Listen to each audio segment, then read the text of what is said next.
بسم اللہ الرحمن الرحیم۔ ناظرین، ہاتھ پھیلا کر ادھار مانگنے کے بجائے اللہ کے دو عظیم ناموں کی تسبیح پڑھ لیا کریں، انشاءاللہ کبھی کسی کے محتاج نہیں ہوں گے۔ معزز ناظرین، اللہ تبارک و تعالی نے انسان کو دنیا میں آزمائش کے لیے بھیجا ہے، اور ان آزمائشوں میں سے ایک آزمائش مال و دولت کی کمی اور غربت بھی ہے، لیکن اسلام نے نہ صرف اس مسئلے کی حقیقت کو بیان کیا ہے بلکہ اس سے بچنے اور نجات پانے کے لیے بھی واضح اور مؤثر رہنمائی فراہم کی ہے۔ قرآن مجید اور حدیث نبوی میں محتاجی سے بچنے کے لیے کئی روحانی، عملی اور اخلاقی طریقے بیان کیے ہیں جن پر عمل کر کے انسان دنیا میں عزت کے ساتھ زندگی گزار سکتا ہے اور آخرت میں بھی سرخ روح ہو سکتا ہے۔ ہمارا آج کا وظیفہ بھی غربت اور تنگ دستی میں ہاتھ پھیلا کر ادھار مانگنے کے بجائے اللہ کے دو ناموں کی تسبیح پڑھنے کا وظیفہ ہے۔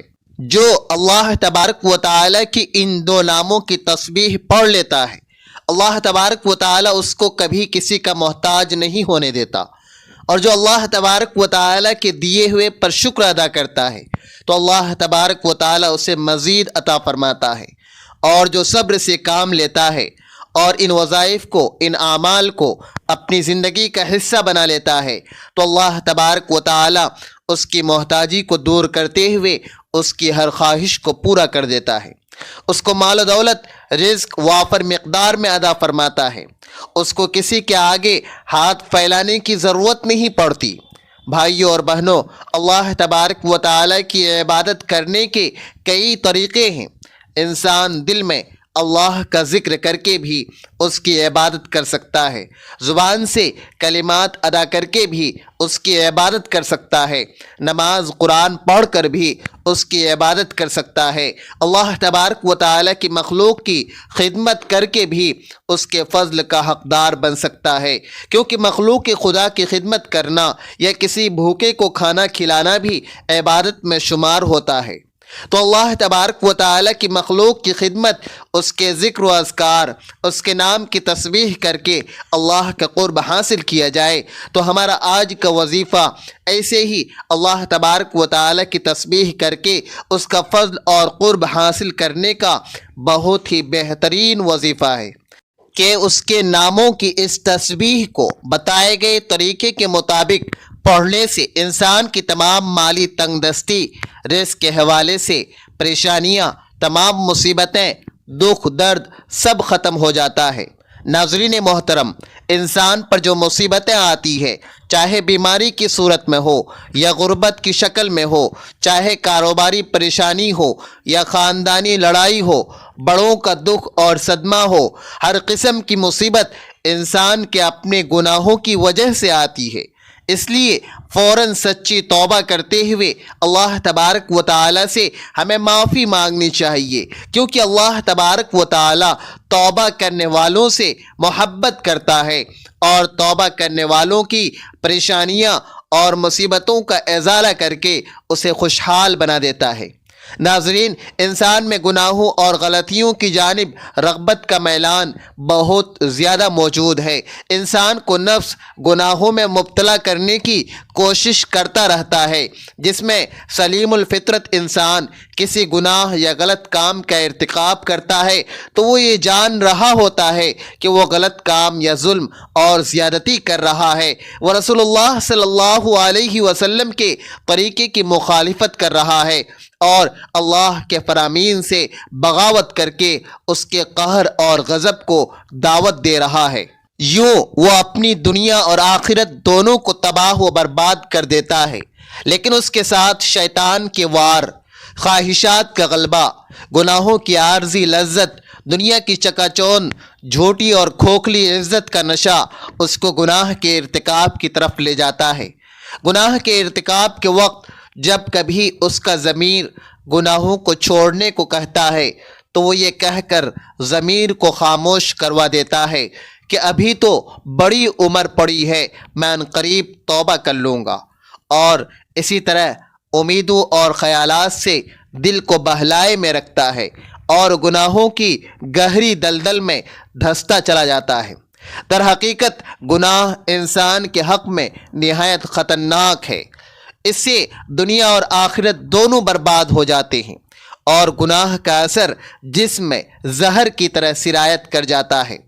ناظرین محترم، حضرت آدم علیہ السلام کو جنت سے نکالے جانے اور ابلیس کے ملعون ہونے کی وجہ بھی یہی گناہ کی نافرمانی تھی۔ قوم نوح اور عاد و سمود کو بھی گناہوں کی وجہ سے عذاب سے دوچار کیا گیا۔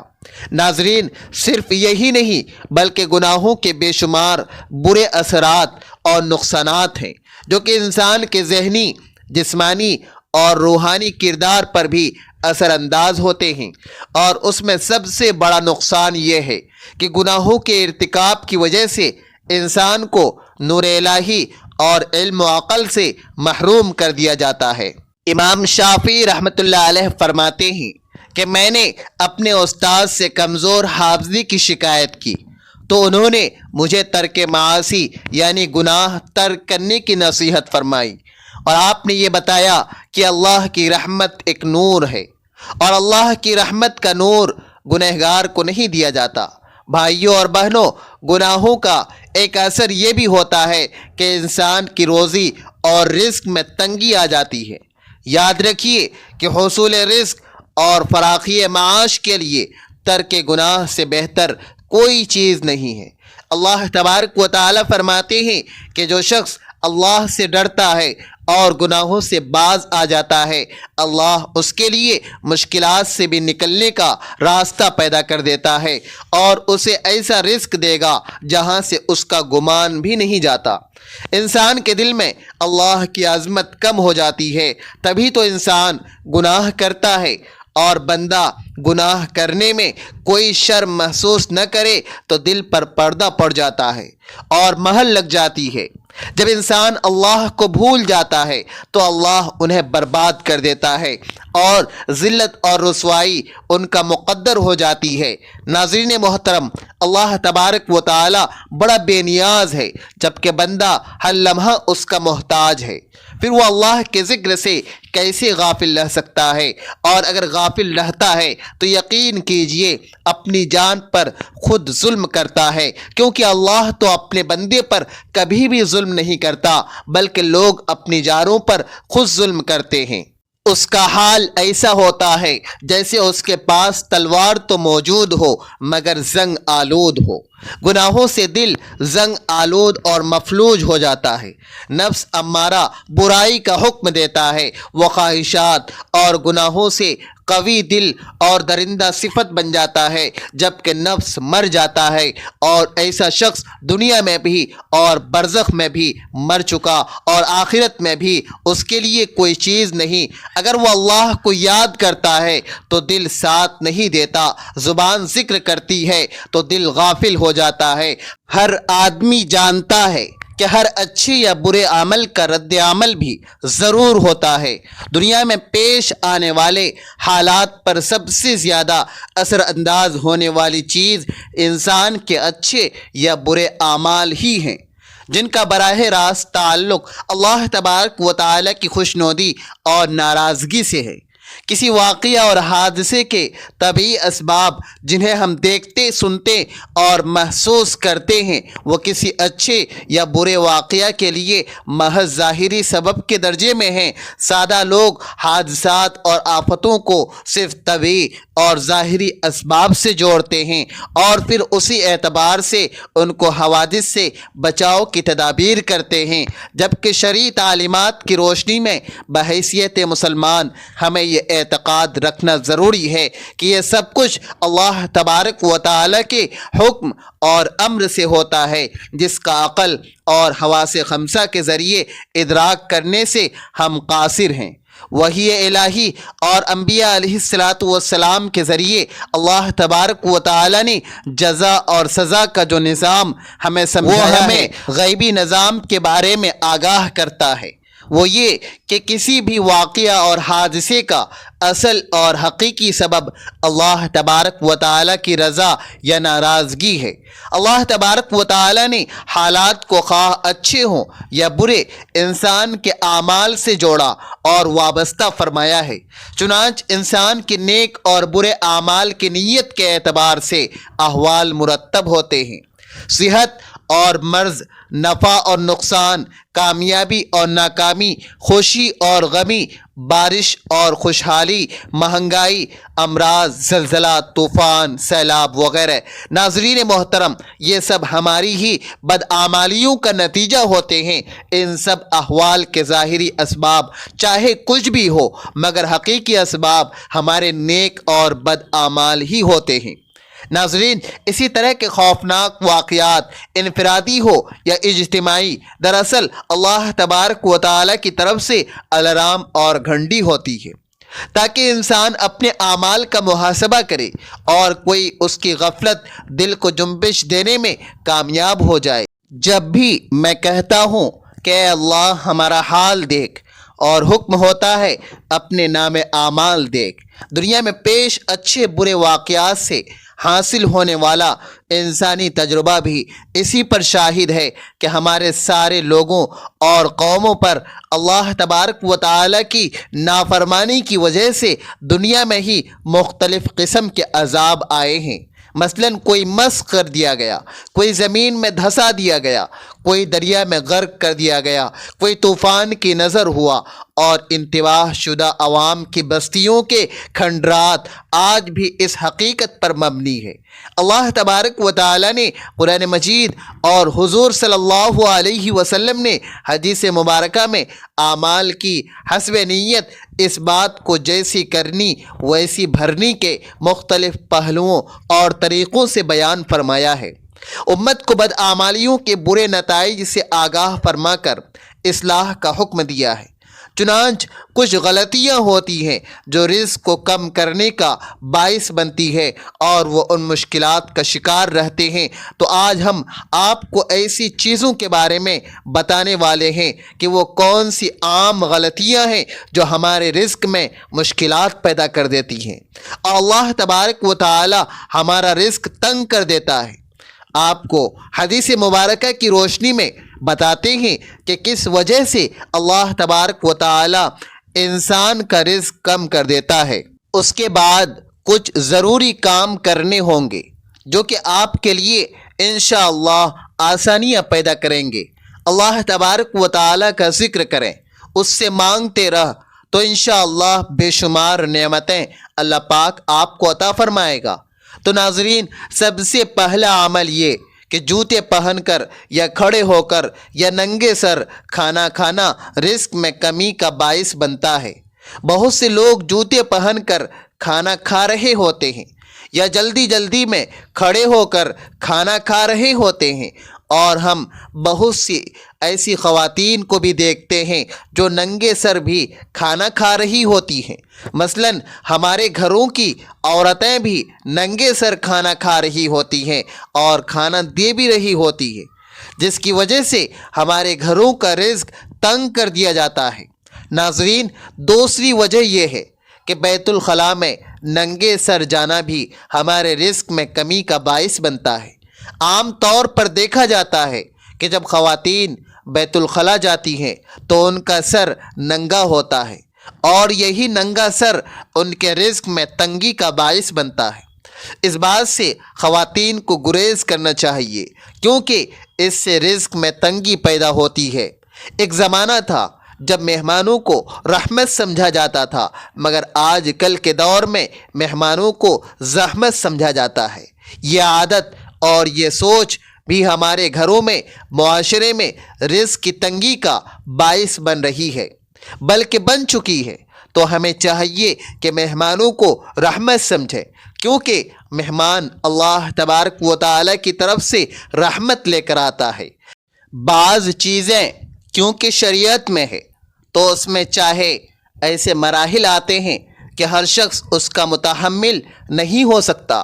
ناظرین، یہ کچھ ضروری باتیں تھیں جو میں نے آپ سے عرض کی ہیں، انہیں سمجھیے، ان پر عمل کیجیے۔ تو محترم ناظرین، آج کا وظیفہ اللہ تبارک و تعالیٰ کے بابرکت ناموں کا وظیفہ ہے۔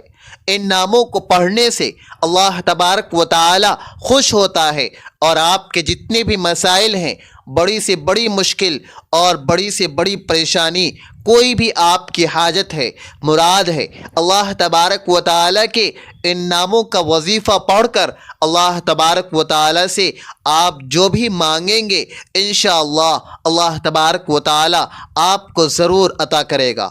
آپ کو کسی سے ادھار مانگنے کی ضرورت نہیں پڑے گی، کسی کے آگے ہاتھ نہیں پھیلانے پڑیں گے۔ اللہ تبارک و تعالیٰ کے بے شمار نام ہیں، اور سارے نام شان اور عظمت والے ہیں، اور ان میں ایک نام اللہ کا ذاتی نام ہے، باقی سب صفتی نام ہیں۔ ان ناموں کے ساتھ اللہ کو پکارو، یعنی اللہ تبارک و تعالیٰ کو اس کے ہر نام کے ساتھ پکارنا درست ہے۔ حضرت ابو ہریرہ رضی اللہ تعالی عنہ سے روایت ہے کہ رحمت عالم صلی اللہ علیہ وسلم نے فرمایا کہ بے شک اللہ تبارک و تعالیٰ کے 99 نام ہیں، یعنی 100 میں سے ایک کم، اور جس نے ان کو یاد کیا، ان کو پڑھا، ان کے مانے جانے اور ان پر عمل کیا اور محفوظ کر لیا، وہ جنت میں داخل ہوگا۔ بلا شبہ اللہ رب العزت کی عبادت اور معرفت کا جذبہ اور حوصلہ انسانی فطرت اور طبیعت کا خاص طور پر حصہ ہے، اور یہی وجہ ہے کہ اس دنیا کے انسان نے اپنے خالق اور حقیقی مالک کے وجود کو دیکھا تو نہیں، لیکن اس کے باوجود جب کبھی اس کی زندگی میں کوئی خوشگوار واقعہ پیش آتا ہے تو عموماً جبین انسانی میں سجدہ شکر مچلنے لگتا ہے، اور جی چاہتا ہے کہ اس اندیکھی غیبی ہستی کا شکر ادا کرے۔ ایسے ہی جب کوئی ناگوار حادثہ پیش آتا ہے تو انسانی ہاتھ اسی نادیدہ ذات کی طرف بے اختیار بڑھتے ہیں، اور آنکھیں اپنے عجز کے اظہار میں اشک بار ہو جاتی ہے۔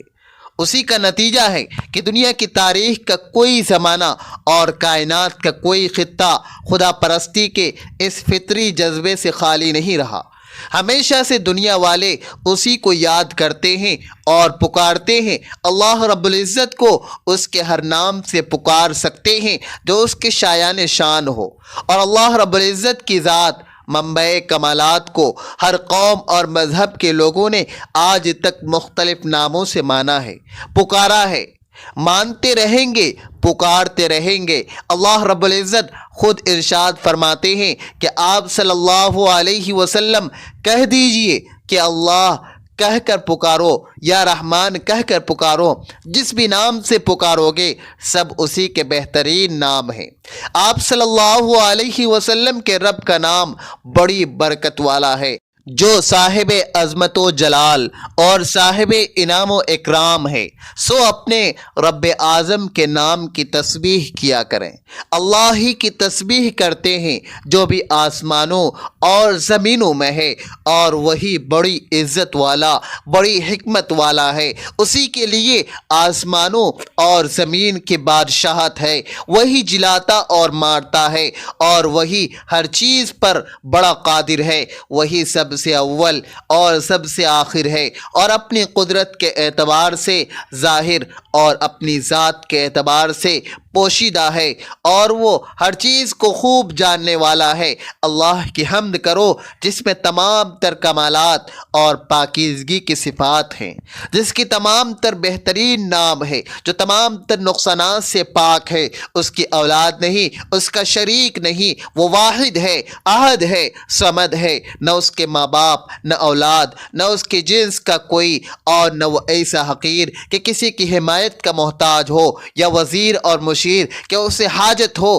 بلکہ تمام چیزوں کا مالک صرف وہی ہے، سب کا مدبر وہی ہے، اسی کی مشیت تمام مخلوق پر چلتی ہے، وہ وحدہ لا شریک ہے، نہ اس کی کسی سے بھائی بندی ہے، نہ کسی کی مدد کا وہ طلبگار ہے، تو ہر وقت اس کی عظمت و جلالت، بڑائی اور بزرگی بیان کرتے رہیں، اور مشرکین جو تہمت اس پر باندھتے ہیں تو ان سے اس کی ذات کی بزرگی، بڑائی اور پاکیزگی بیان کرتا رہے۔ تو ناظرین، اب ہم جان لیتے ہیں کہ آپ نے کیا وظیفہ پڑھنا ہے، کیسے پڑھنا ہے۔ ناظرین، آج کے دن کسی بھی وقت جب جہاں آپ کو وقت ملے، باوضو مصلی پر بیٹھ کر آپ نے سب سے پہلے نبی کریم صلی اللہ علیہ وسلم کی ذات مبارکہ پر درود پاک پڑھنا ہے۔ درود پاک پڑھنے کے بعد آپ نے سب سے پہلے اپنے خاص مقصد کی نیت کرنی ہے، اور جب آپ نیت کر لیں تو فوری طور پر آپ نے تعوذ اور تسمیہ پڑھ کر وظیفے کا آغاز کرنا ہے۔ اور سب سے پہلے نمبر پر جو وظیفہ آپ نے پڑھنا ہے ناظرین محترم، وہ وظیفہ ہے یا مسبب الاسباب کا۔ اور یا مسبب الاسباب کا مطلب ہے، اے اسباب کو پیدا کرنے والی ذات، اگر آپ بے روزگار ہیں، روزگار کے لیے انشاءاللہ بہترین اسباب بن جائیں گے۔ اگر آپ کا کاروبار بالکل ٹھپ ہو چکا ہے تو یا مسبب الاسباب کا یہ وظیفہ کرنے سے آپ کا کاروبار انشاءاللہ ترقی اور عروج پر پہنچ جائے گا، یا آپ کا جو بھی مقصد ہے وہ انشاءاللہ یا مسبب الاسباب کے اس وظیفے سے پورا ہو جائے گا۔ ناظرین، یہ وظیفہ یا مسبب الاسباب آپ نے اپنے دائیں ہاتھ کی انگلیوں پر یا تسبیح کے دانوں پر صرف 21 بار پڑھنا ہے۔ 21 بار یا مسبب الاسباب پڑھنے کے بعد آپ نے دوسرے نمبر پر جو وظیفہ پڑھنا ہے، اس وظیفے کو آپ نے اپنی زندگی میں بہت بار پڑھا ہوگا۔ بہت آسان سا اور چھوٹا سا وظیفہ ہے۔ آپ نے اب یا اللہ یا لطیف کا وظیفہ کرنا ہے۔ ناظرین، یا اللہ رب کریم کا ذاتی نام ہے، اور یا لطیف رب کریم کا صفتی نام ہے۔ جب آپ اللہ کو اس کے ذاتی اور صفتی ناموں سے پکارتے ہیں تو رب راضی ہو جاتا ہے، اور جب رب راضی ہو جاتا ہے تو میرا رب بہتر نہیں بلکہ بہترین سے نوازتا ہے۔ پھر میرا رب بن مانگے عطا فرماتا ہے۔ لفظ اللہ کی ایک زبردست خصوصیت یہ ہے کہ قرآن کریم میں لفظ اللہ تقریباً 2940 مرتبہ آیا ہے، حتیٰ کہ جمہور اہل علم نے تو لفظ اللہ ہی کو اسم اعظم قرار دیا ہے۔ اور حضرت شیخ عبد القادر جیلانی رحمۃ اللہ علیہ فرماتے ہیں کہ اگر لفظ اللہ زبان سے اس حال میں ادا کیا جائے کہ دل میں اللہ تبارک و تعالی کے علاوہ کچھ نہ ہو، تب لفظ اللہ اسم اعظم ہے۔ اور لفظ اللہ ایسا بابرکت نام ہے کہ اگر خدا نخواستہ غفلت کے ساتھ بھی لیا جائے تب بھی برکت سے خالی نہیں، پھر عظمت کے ساتھ لینے کی کیا فضیلت ہوگی۔ اور اسی طرح یا لطیفو کو بھی اسم اعظم کہتے ہیں۔ اور اس کی لطافت یہ ہے کہ بعض اوقات بندہ یا رزاقو پڑھتا ہے تو اللہ تبارک و تعالی بندے کو رزق عطا فرماتا ہے، لیکن یا لطیفو کی طاقت یہ ہے کہ جو بندہ یا لطیفو پڑھتا ہے تو اللہ تبارک و تعالی آسانی کے ساتھ رزق عطا فرماتا ہے۔ یا لطیفو اللہ تبارک و تعالی کے خوبصورت ناموں میں سے ایک نام ہے، اور اس کا مطلب ہے نرم۔ اور ایک حدیث میں حضور نبی کریم صلی اللہ علیہ وسلم نے فرمایا کہ اللہ نرم ہے، اور وہ نرم کو وہ دیتا ہے جو سخت کو نہیں دیتا۔ اور یہ حدیث دوسروں کے ساتھ، اللہ تبارک و تعالی کے ساتھ ہمارے معاملات میں نرمی کی اہمیت پر بھی زور دیتی ہے۔ وہ ہمیں یہ بھی یاد دلاتے ہیں کہ اللہ تبارک و تعالی کی یہ صفت ہمیں اپنی زندگی میں نرمی پیدا کرنے کے لیے تحریک اور رہنمائی کا ذریعہ ہے۔ تو ناظرین محترم، بہت ہی مجرب اور آسان سا عمل ہے۔ اللہ تبارک و تعالی کے ان دو ناموں کی تسبیح آپ نے 100 مرتبہ پڑھنی ہے، یعنی ایک تسبیح مکمل پڑھنی ہے۔ اور جب 100 مرتبہ یہ دونوں ناموں کی تسبیح آپ پڑھ لیں تو آخر میں آپ نے 33 مرتبہ استغفار پڑھنا ہے۔ یہ بھی اگر آپ چاہیں تو ہاتھوں کی انگلیوں پر گن کر پڑھ سکتے ہیں، یا تسبیح کے دانوں پر گن کر پڑھ سکتے ہیں۔ دل میں اپنے گناہوں پر ملامت کرتے ہوئے، سچی توبہ کرتے ہوئے استغفار پڑھنا ہے۔ تاکہ اللہ تبارک و تعالی آپ کے گناہوں کو معاف فرما کر آپ پر نظر کرم فرمائے اور آپ کے رزق کی پریشانیاں، مال و دولت کی تنگی کو دور فرمائے، تاکہ آپ کو کسی کے سامنے ہاتھ پھیلانے کی ضرورت نہ پڑے، نہ کسی سے ادھار مانگنے کی ضرورت پڑے۔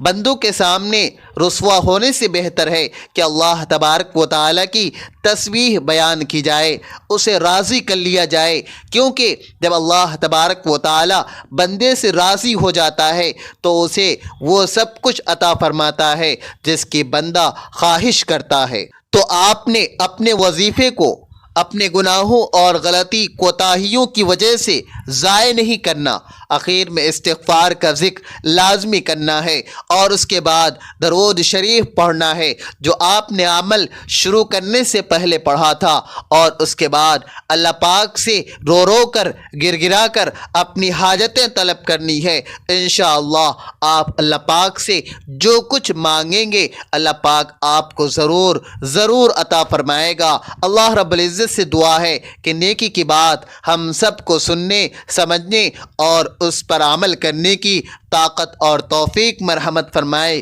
میرا سنانا اور آپ کا سننا اپنی بارگاہ میں قبول اور منظور فرمائے، آمین یا رب العالمین۔ اور بھائیوں اور بہنوں، آخر میں آپ سے گزارش ہے کہ اللہ تبارک و تعالیٰ کے 99 ناموں میں سے اس کا ایک انتہائی خوبصورت نام یا لطیفوں کو کمنٹ باکس میں ضرور لکھتے جائیے گا۔ اللہ تبارک و تعالیٰ آپ سب کا حامی و ناصر ہو، آمین۔ ویڈیو اچھی لگی ہو تو ویڈیو کو لائک کریں، شیئر کریں اور چینل کو سبسکرائب کرنا نہ بھولیں۔ ملتے ہیں اگلے ویڈیو میں، اللہ حافظ۔